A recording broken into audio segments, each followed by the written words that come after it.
یو داسې زناور چې هغه بیزې له اقسامو نه وي، که چېرته یو تایه وچ شوی وي نو په هغه باندې قرباني نه کیږي.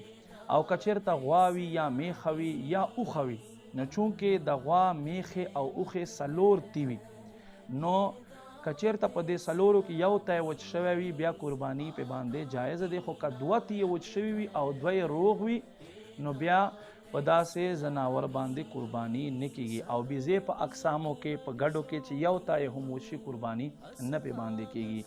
خارښتي زناور باندې چې خارښ پې باندې لګېدلی وي قرباني جایز دی، بالکل کیږي، خو دومره هغه به فربه وي، مطلب دا دی چې موټا به وي او پړسېدلی به وي، غټ به وي، مزی به وي. که چېرته دی د خارښ له وجې نه کمزوری شوی وي، لاغره شوی وي، بیا داسې خارښ واله زناور باندې چې د کومو اقسامو نه وي هغه باندې قرباني کول جایز نه دي. رب کریم نے مونږ ته په صحیح معنو سره صحیح قرباني کولو توفیق نصیب کړي.